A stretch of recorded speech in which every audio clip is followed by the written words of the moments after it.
My parents banned my son from Christmas, but invited my sister's kids, so I cut them off and exposed a shocking family betrayal they tried to hide.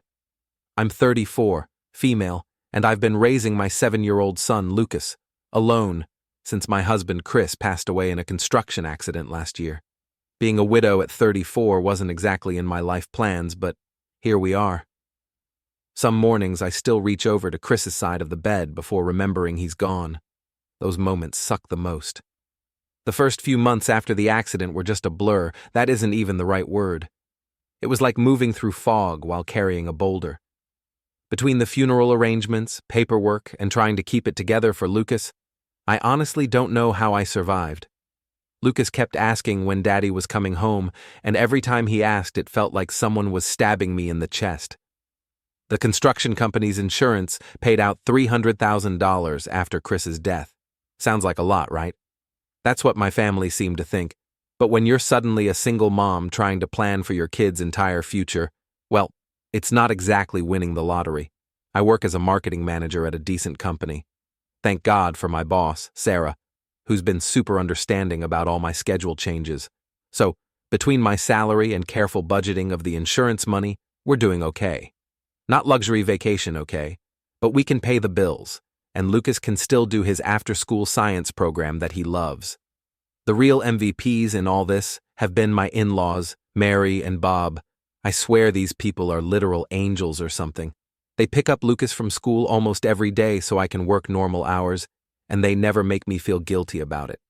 They actually want to spend time with him. Mary's always doing science experiments with him. She used to be a teacher, and Bob's teaching him how to build stuff in his workshop. They're the kind of grandparents you see in those cheesy Hallmark movies. But my own parents? Oh boy, that's where this story starts getting complicated. See, I've got an older sister, Amy, who's always been the golden child. And when I say always, I mean always. Remember that episode of Into Simpsons? Where they find a box labeled good child and bad child? Pretty sure my parents have one of those somewhere, LOL. Growing up, Amy could do no wrong. She was the pretty one, the social one, the one who always knew how to make mom and dad happy. Meanwhile, I was the weird kid who liked math and actually wanted to have a career. The horror. Now, Amy's got 3 kids. No job unless you count selling essential oils on Facebook as a job. And somehow, she's still the favorite. The favoritism was annoying when we were kids, but now that I'm a widow with a young son, it's gone from annoying to straight up painful. My son Lucas is literally the smartest, most curious kid you'll ever meet. His teachers are always telling me how advanced he is for his age, especially in science. But my parents? They act like his curiosity is some kind of character flaw. Example, last month we were at their house for Sunday dinner. This was before everything went down, and Lucas was fascinated by this antique grandfather clock they have. He was asking all these questions about how it works, what makes it tick, why it makes that specific sound, you know, normal kid stuff. My mom literally rolled her eyes and was like, "Can't you control him? He's always asking questions about everything. Amy's kids never give us this much trouble." Meanwhile, Amy's 3 kids were sprawled out on the couch, faces buried in their iPads, barely acknowledging anyone's existence, and my parents were acting like this was the peak of good behavior. I wish I was making this up, but hey, at least they helped out sometimes, right? Wrong. Every time I asked them to watch Lucas for a few hours, there was always some excuse. Mom's migraine, Dad's back pain, their favorite TV show was on. You name it, they've used it. But for Amy's kids, they drop everything at a moment's notice. I know this is getting long, sorry, but I need you to understand the family dynamic here before I get into the really messed up stuff that went down, because trust me, this is just the tip of the drama iceberg. While I was working my way through college and building my career, Amy was, well, let's just say she has a very interesting resume. And by interesting, I mean she hasn't held down a job for more than 6 months since 2015. Here's a quick rundown of Amy's career path just from the last couple of years. She quit her receptionist job because her boss didn't respect her vision translation, asked her to show up on time, got fired from a retail job for trying to recruit customers into. Her essential oils MLM lasted 3 weeks as a waitress because it was beneath her potential. Started and failed 4 different small businesses, aka pyramid schemes, in 18 months, and currently calls herself a wellness coach, which basically means she spam posts on Facebook about some sketchy weight loss tea. But here's the real kicker. Every single time one of her business ventures fails, guess who she runs to for money? First stop, mom and dad. When they can't cover it all or won't, she comes crying to me, and I mean literally crying. Full waterworks, sob story about how her kids need new shoes, school supplies, whatever, some greatest hits from just the past year, $2,000 for her kids' private music lessons. Spoiler, her kids still can't play any instruments, $1,500 for a business opportunity. It was another MLM, $800 for emergency car repairs. She bought designer boots, $3,000 for private school deposits. The kids are still in public school, and countless smaller loans that we all know she's never paying back. And my parents? They enable all of this. They're constantly telling me how hard Amy has it because raising 3 kids is so expensive and at least you have a good job. Never mind that I'm a freaking widow raising a kid on my own. The worst part isn't even the money. It's how she treats Lucas, my son who just lost his dad last year, who's trying so hard to understand the world around him, and gets treated like he's some kind of problem child because he gasps, asks questions, and wants to learn things. Last week was a perfect example. We were all at my parents' house again. This was before everything blew up, and Lucas was showing everyone his science fair project. He built this really cool model of the solar system that actually moves.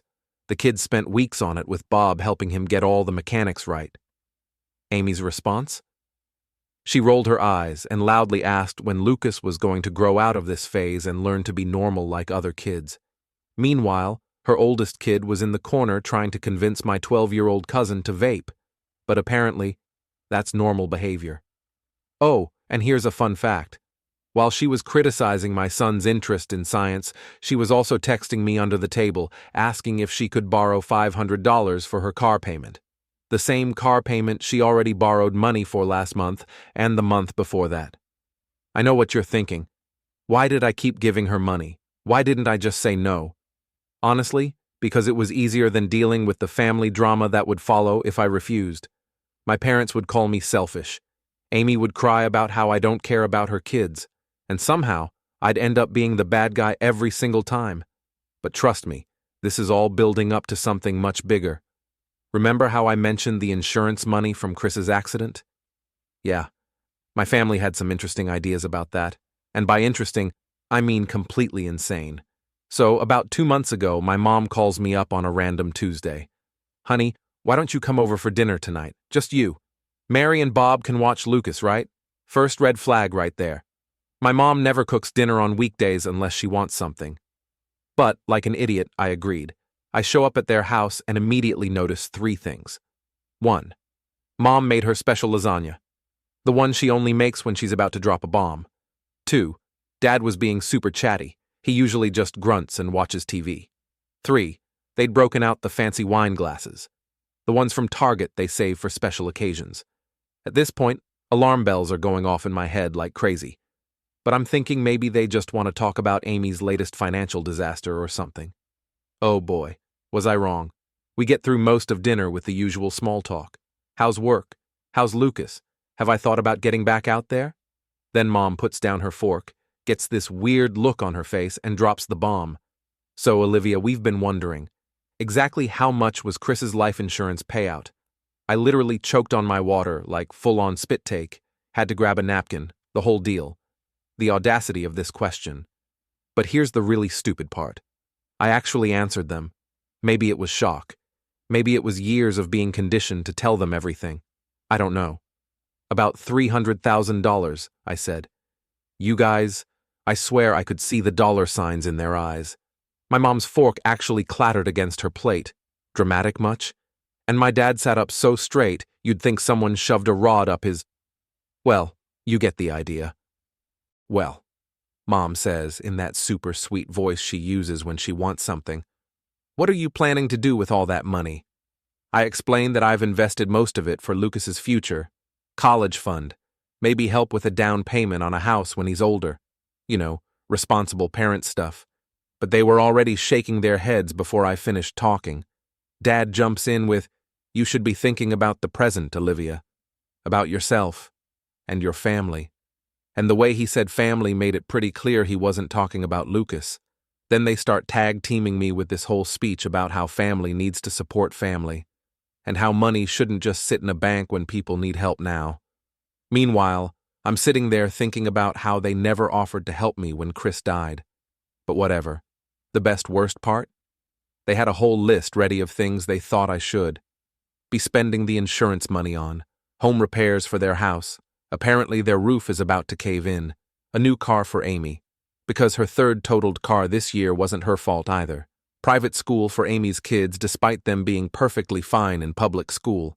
And a family vacation which somehow didn't include Lucas in the plans. I shut that down real quick. Told them I wasn't discussing my money anymore. You should have seen their faces. You'd think I'd just announced I was giving the money to a cat sanctuary or something. The rest of dinner was super awkward. Mom kept making these little sighing noises, and Dad just stared at his plate like it had personally offended him. I left as soon as I could, hoping that would be the end of it. The next day, Amy starts blowing up my phone with texts about how she heard about my windfall, her word, not mine, and how she's been praying for a miracle to help with her latest multi-level marketing startup costs. Because apparently, my husband's death was an answer to her prayers for pyramid scheme capital. I ignored her texts, which led to more texts, then Facebook messages, then emails. She even tried to reach me through LinkedIn, for God's sake. Each message got progressively more guilt-trippy. I thought family helped family, must be nice to have so much money you can ignore your nieces and nephews' needs, and my personal favorite Chris would have wanted to help the family. That last one nearly made me throw my phone across the room. The nerve of using my dead husband to guilt me into giving her money. Chris actually couldn't stand Amy, used to call her the family leech behind her back. So after the lasagna dinner disaster, I thought my parents might give me the silent treatment for a while. That's their usual move when I don't do what they want. They just ignore me until I cave. But nope. A week later, Mom calls me up, all sweetness and light, like nothing ever happened. Honey, we're having a special family dinner on Sunday. You have to come. Amy has some big news to share. Now, Amy's big news usually means one of three things. 1, she's starting another doomed MLM venture. 2, she's gotten herself into more debt. 3, she's found some new way to mooch off the family. But Mom was being super insistent, and I'm a certified idiot when it comes to hoping my family will change, so I agreed to go. I should have known something was up when I walked in and saw the setup. Mom had made all my favorite foods, red flag number 1. Dad was wearing his business meeting shirt instead of his usual stained t-shirt, red flag number 2. Amy was actually on time for once, nuclear level red flag. They'd set up the good folding table with the fancy plastic tablecloth. You know, the one every family has. That one nice plastic tablecloth they save for holidays. The first half hour was just Amy talking about how hard things are these days, how bills keep piling up. Our kids need new everything, how inflation is killing her, conveniently ignoring that she just posted pics of her new $300 hair extensions on Instagram last week. Then Mom starts in with her part. Your father and I barely have enough for a normal life anymore. Meanwhile, they just got back from a week-long cruise, but okay, Dad's nodding along, talking about rising grocery prices, like he doesn't spend $200 a week on his golf hobby. I'm sitting there thinking this is just another standard family guilt trip session when Amy suddenly sits up straight and puts on what I call her PTA mom voice. You know, that fake sweet tone that means she's about to suggest something awful. I've been thinking she announces dangerous activity for her. Olivia and I should help Mom and Dad financially. I nearly choked on my mashed potatoes, but wait, it gets better. I'll send them $500 every month, she continues, looking like she's suggesting something super generous. I know it's not much, but with Jack's job and the kids. Then she turns to me with this smile that I swear would make the Cheshire Cat uncomfortable.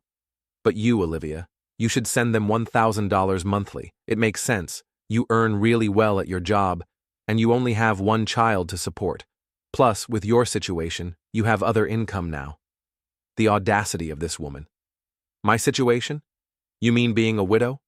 And that other income she's so casually referring to is my dead husband's life insurance money that's supposed to help me raise our son. But here's the really stupid part, I agreed. I actually agreed. I know, I can hear you all screaming at your screens right now, but you have to understand, This is what my family does. They wear you down until saying yes feels easier than dealing with the drama of saying no. Mom was literally clapping her hands like a kid at Disney World. Dad had this smug look on his face, like he just pulled off some master plan spoiler alert he had. And Amy? She was already on her phone, probably ordering more essential oils or whatever. The next day, I set up the automatic transfer, $1,000 straight to my mom's account, first of every month. Guys, it physically hurt to click that confirm button, but I told myself it was worth it if it meant more family support with Lucas. Want to know the best part? I found out later that Amy never sent a single penny, not one. She and my parents had planned the whole thing. She was supposed to pretend she was contributing so I wouldn't feel like I was being taken advantage of. Spoiler alert, I was absolutely being taken advantage of. And those promised favors in return, those times they'd help with Lucas, yeah, suddenly everyone was always too busy or not feeling well whenever I needed help. But that $1,000? That left my account like clockwork every month.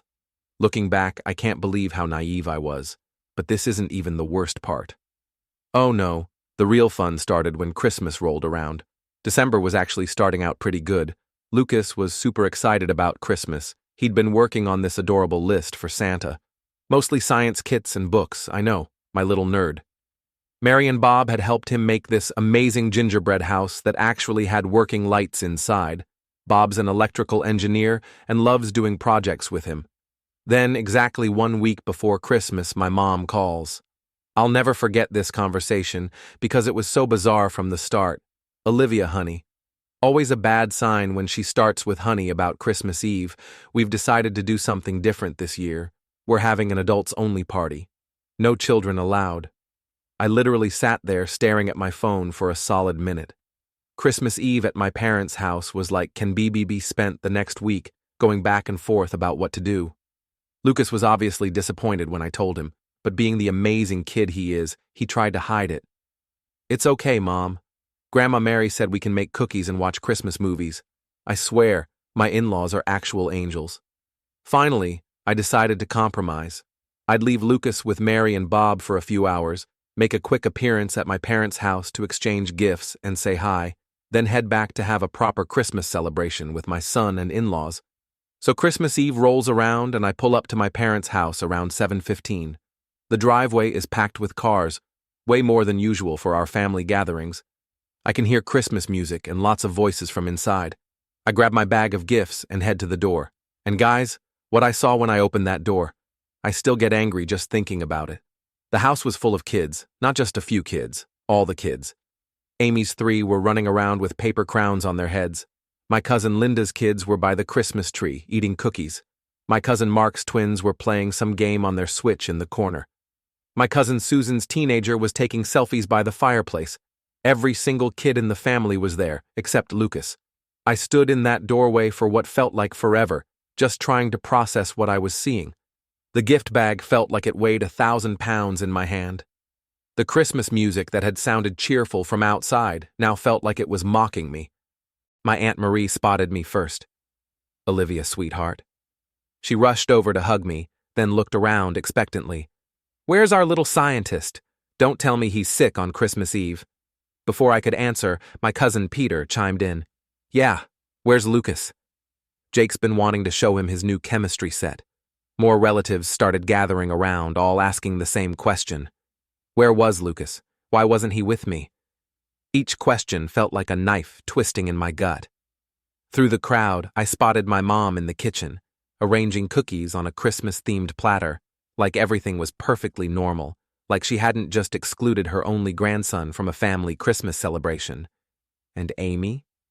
She was sitting on the couch watching the whole scene unfold with this little smirk on her face, while her youngest kid was literally throwing deviled eggs at his sister, but apparently, 2 sat down was acceptable behavior. I must have made some kind of noise because people started giving me concerned looks. Mom finally looked up from her cookies and had the nerve to wave at me, like nothing was wrong. That's when I snapped, standing in my parents' doorway on Christmas Eve, realizing they'd specifically excluded my son from what was clearly a not in adults only party. I'd like to say I handled it gracefully, that I calmly asked for an explanation, that I took the high road. "Mom," I said, my voice so controlled it scared even me, "can we talk privately?" Something in my tone must have spooked her, because she actually put down her precious cookie platter. I followed her into the hallway, away from prying eyes and ears, though let's be real, in my family, someone was definitely trying to eavesdrop. "You told me this was an adults-only party," I said, still doing my best to keep my voice steady. "You specifically told me not to bring Lucas, so why are all the other kids here?" Mom straightened her stupid Christmas sweater, the one with actual working lights that she spent $200 on, while telling me she was struggling, refusing to meet my eyes. "Well, that's different," she said, like she was explaining something obvious. "Different how?" "Those children," she gestured vaguely toward the living room, "know how to behave at formal gatherings. They're well-mannered. Y'all, remember how I said earlier that I snapped? This was the moment, the exact moment, when 34 years of being the other child, of watching my son be treated as less than, of being manipulated and guilt-tripped and used as an ATM, it all just exploded. I walked straight into the middle of the living room. The Christmas music was still playing. I think it was Silent Night, which is hilariously ironic in retrospect, and conversations were buzzing all around. I cleared my throat, loud, the kind of throat clear that makes people shut up and pay attention. "Several of you have asked why I came alone tonight," I began, my voice way steadier than I felt. "Why Lucas isn't here celebrating Christmas with his family." Amy started to move toward me, probably to shut me up, but I held up my hand. "Let me finish. I'm here alone because a week ago Mom called and told me this was an adults-only party. I was specifically told not to bring Lucas's." Aunt Marie's voice cut through the silence. "But all the children are here. We didn't know anything about a ban on children," Uncle Steve added, looking confused and increasingly angry. "Yeah, what?" Mom stepped forward, her face flushed. "Olivia, this isn't the time." "Oh, I think this is exactly the time," I continued, my voice rising slightly. "Because you see, there wasn't really a ban on children. There was a ban on a Munchun child, my son, who apparently isn't good enough for this family's Christmas celebration." The room erupted in murmurs. I saw shocked faces, disapproving looks directed at my parents, and confused children watching the adult drama unfold. "But that's not even the best part," I laughed, but there was zero humor in it. "While my son isn't good enough to attend Christmas, I'm apparently good enough to send my parents $1,000 every month, and Amy here sends $500. And tat-tat when the real chaos started. Dave, Amy's husband, his head snapped up so fast I thought he'd hurt himself. "Wait, what? $500 from where?" The color drained from Amy's face as Dave turned to her. "You're sending your parents money every month? From what account? We barely cover the bills as it is." Amy's perfect composure cracked. Her face went from pale to red faster than Rudolph's nose. I never actually sent any money," she stammered. "Mom and Dad asked me to say I was sending $500 so Olivia would agree to help them financially. They said if she thought I was contributing too." The silence that followed was deafening, like you could hear Aunt Marie's vintage Christmas brooch ticking. That's how quiet it got. I watched comprehension dawn on my relatives' faces as they pieced together what had happened, how my parents and sister had manipulated me into supporting them, while simultaneously excluding my child from family events. "You're telling me," Aunt Caroline's voice rang out sharp and clear, "that you scammed your own daughter out of $1,000 a month? You're nothing but scammers, using your own daughter like an ATM while treating her kid like dirt. That's low, even for you two."